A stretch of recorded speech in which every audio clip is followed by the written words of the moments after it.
Hey everyone, welcome to another episode of Blogcast with your hosts Will and Simons. Simon, how's it going today?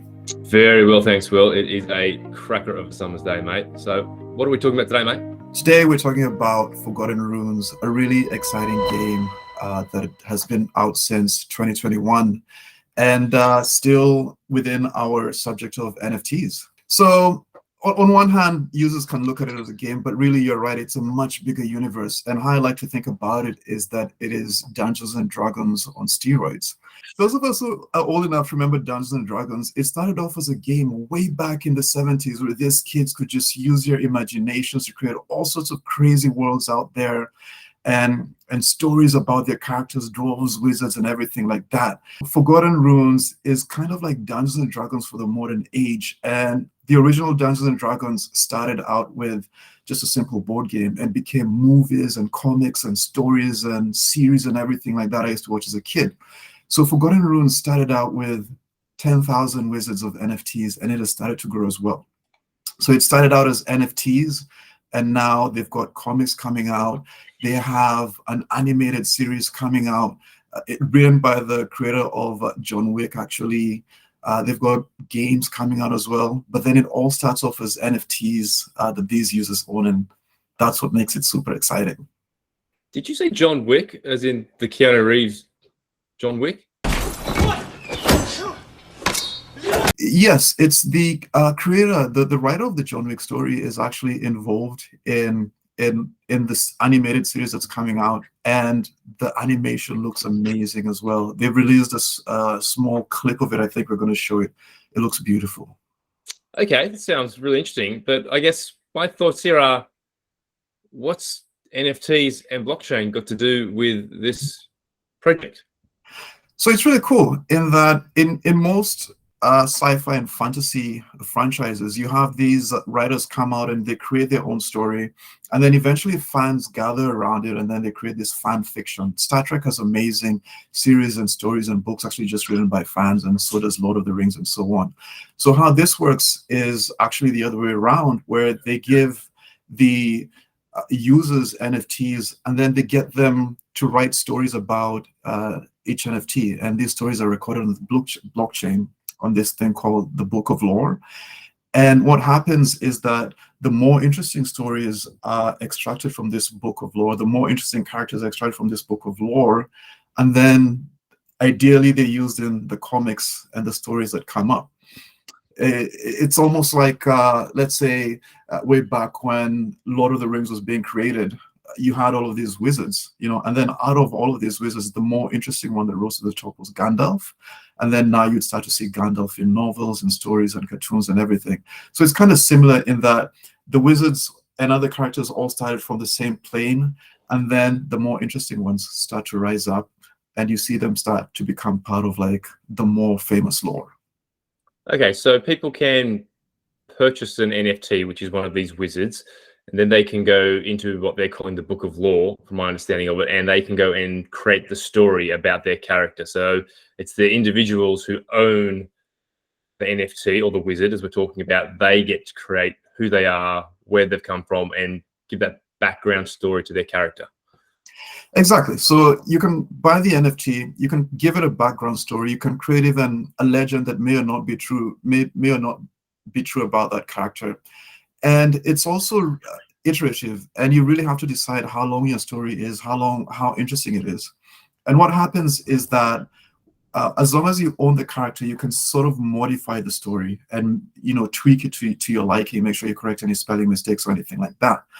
But once you've sold your NFT, that story is locked in as part of the lore of that wizard or any other character you have.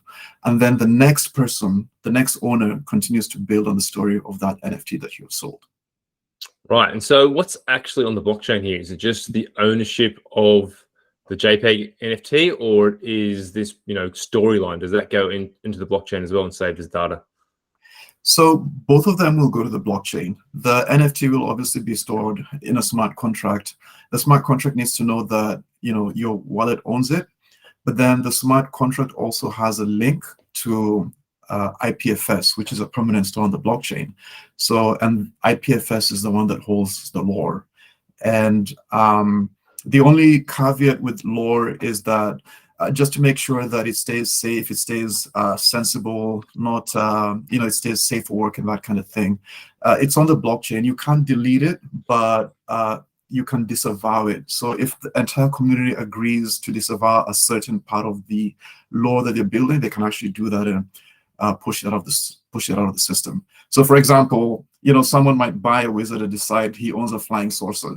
That might not exactly work in the entire story. So that character might either sort of just not get sold based on that, or the entire community can actually disavow that lore and some of that's taken out of the book. Wow. Okay. So yeah, it is definitely a community-driven story. Then, if they can also rewrite the history. Exactly. Okay, well, that's kind of interesting and fairly niche, I guess, in my mind. But the thing that interests me when I was looking at it is they were talking about having this, avatar, your wizard, being able to traverse to different metaverse worlds. What do they mean by that? Like, how will these worlds be interoperable, and how does that get built? So it's super cool, and everything is iterative. The way you see these guys doing, they didn't even start with everything at once. They just started with wizards, and then they started creating all of these other characters. The next thing they're working on is a blockchain-based game. We talked about one last time, so this is another one that's really interesting.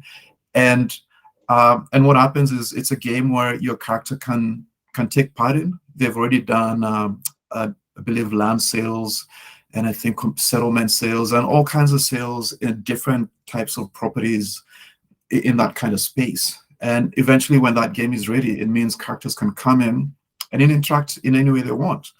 But then this creates a really cool possibility where, fine, your character is in one game and it's completely RPG, and they're, walking around and collecting items and going on quests and so on. But then you can create a totally other different game. Maybe it's an arena game where it's just for fighting or, betting on different characters. So it's the same character. He or she has collected all of these items from this one world. It's really possible that they'll be able to move to the other world and, do things with the powers they have gained from the first world, carry over weapons and things like that. So when you create this environment where everything is an NFT, it makes it really cool in that you can, sharpen your sword in one place and then go to another game and just, stab at enemies, as you like. And you can just transfer everything in this whole big multiverse of things that, your character might even end up showing up in a movie. Who knows, if it's a really good character. So let's dig into that a bit more about the game. So is this kind of a closed game where you have to own one of these NFTs to be able to participate, or can anybody just go and join this game? They haven't really released details on the game as far as I know, but from what they're signaling is that you do need an NFT to participate in this game. The whole franchise is essentially based on owning either a wizard or a pony or a soldier or something to that effect, and being part of certain factions, having certain ideologies. So all of these things come together in the game. But then really it feels as if everything really is centered around that whole community-owned base of NFTs that's actually growing. Yeah, okay. So it's interesting. So it is definitely I would say you need to be part of the community to participate in this, unlike, I guess, other games like Illuvium, which was talked about last week, where anyone can actually come and participate. This one's very much so closed off to anybody who don't have an NFT, which is not a bad thing, not a good thing. I don't know what it is. It's just how they've decided to go about targeting it. Question I always have about protocols and projects like this is that, is there any revenue being generated? How is this protocol going? How are the people who are behind it actually making any money? Well, they definitely make money from the minting.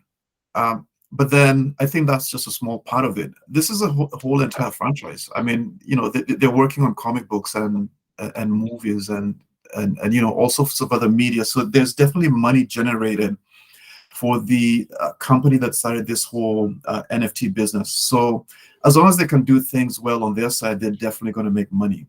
Now, from the user's point of view, that's me and you and anybody else who decides to own one of these NFTs, really, it's more value by association.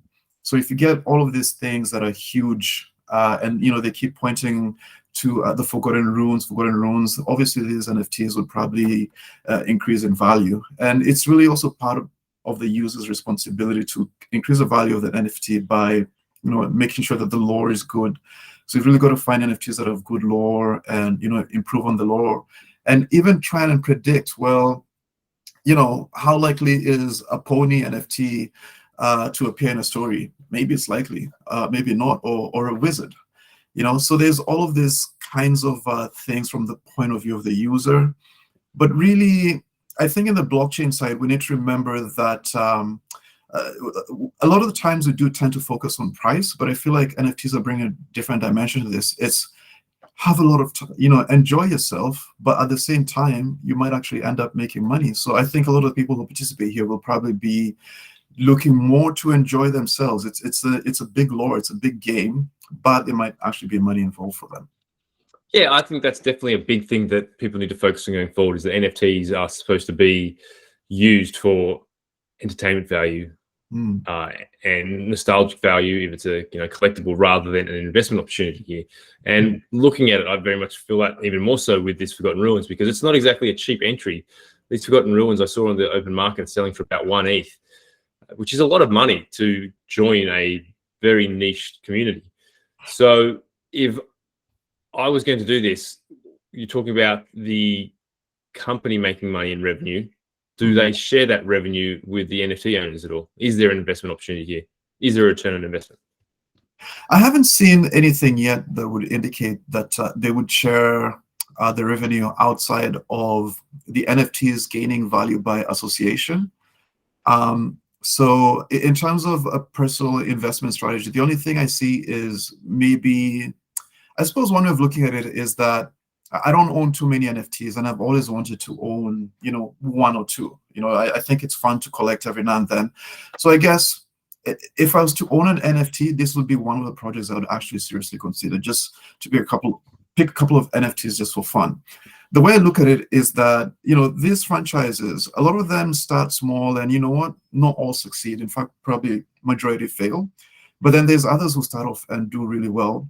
Let's look at Star Trek. Now it's a massive universe, same to Lord of the Rings and so on. And, I wouldn't mind to be one of those guys who right at the start bought Lieutenant O'Hara NFT, or Captain Kirk, or Picard, or Gandalf, or Gimli. So I would say really, I think this would be more of sort of like a hobby investment, in that I kind of like this character. I'm kind of going to keep them. I'm going to develop them. And I think if there's an investment opportunity, it'd probably be more geared towards like having something as a hobby that's interesting to hold. Yeah. Okay. So yeah, definitely a community-based narrative here rather than an investment-based narrative. But just talking about NFTs and communities in general, this is maybe not just specifically about Forgotten Ruins, but how important do you think it is for communities in the NFT space going forward? I think, in my opinion, before I let you have a chance, is that community-driven NFTs is basically the only way for it to be successful, because the hype and fanfare that goes with money-driven NFT collections ultimately always fails, whereas these community-driven ones with a community narrative without really a focus on investment or return, they're the ones who will probably succeed in the long run. I totally agree with you, Simon. I think you're totally right. And I like where we're starting to see NFTs head is it's stopping being just, oh, here's an NFT picture, like put it in your wallet. This is so cool in that it's community owned, and what's happening is that now you get, let's call them corporates, that come and look down at the community owned NFTs and they go, this is interesting. Well, let's see if we can monetize it. And I guess the community can kind of benefit, like we're saying, through value by association. In fact, a lot of tokens do that, unfortunately, in the blockchain space, is that, well, this big guy is behind it, so it must be valuable. But at least these ones are fun. And I really like the direction in that we're starting to see actual use cases of NFTs. Yeah, absolutely. So what blockchain is it on, by the way?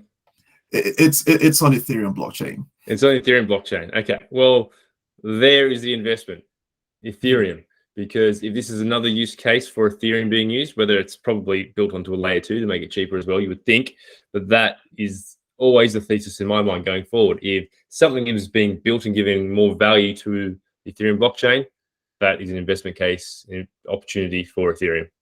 Oh yeah, definitely another use case for EVM chains. Awesome, mate. Well, thank you very much for your time, mate, as always. Thanks, Simon. Until next time. Cheers, mate.